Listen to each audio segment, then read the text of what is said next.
mankind. People think, well, you know, if I win the lotto, or I get a couple of billions, I'll be okay. No, that's maybe good for this temporary world, but when you leave this world, you've got to be okay with God. And the only way you're going to be okay with God is if you've surrendered your life to God. If you've given up your desires for God's desires. What are our desires? Well, we want to do our own thing. We think we God ourselves. We actually believe, we're so deluded, we actually believe we God. We can make whatever decisions with our lives, and it doesn't matter if God accepts it or not. Well, that's a delusion. The only way you can get God to accept you if you live according to God's kingdom. If you live according to God's ways. In other words, Jesus Christ. It's the only way you're going to get God to accept you. See, people make up their own beliefs. I'll believe whatever I want, so I don't really care what God thinks. Well, you will care on Judgment Day, because God is your judge, and He's going to care about the judgment you made on your life.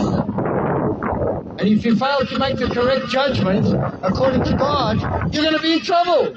And that's not just in trouble for a little while, it's going to be eternal trouble. And people who say to God, well, I'll do it my way.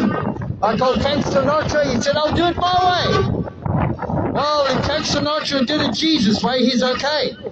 But if he didn't do it Jesus' way, he's not okay. So if you think you're going to do life your own way, you're going to make your own decisions based on your eternity, you got it all wrong. The only one that can make things right between you and God the Father is Jesus Christ. No religion can save you. Not an idea can save you. It's a good thing to have the knowledge of God. It's a better thing to have a relationship with God. And only through Jesus Christ can you have a relationship with God.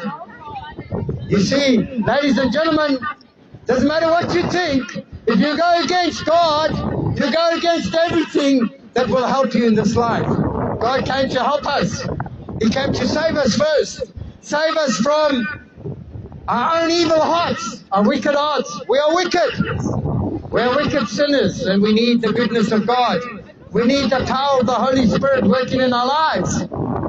Without being conscious of God, not just conscious of one another, we need to be more conscious of God. We need to know what God is happy with, what God is pleased with, not with what just you and I are pleased with. It's one thing to be nice to somebody, to be kind to somebody, but it's a better thing to be good and kind to God. In other words,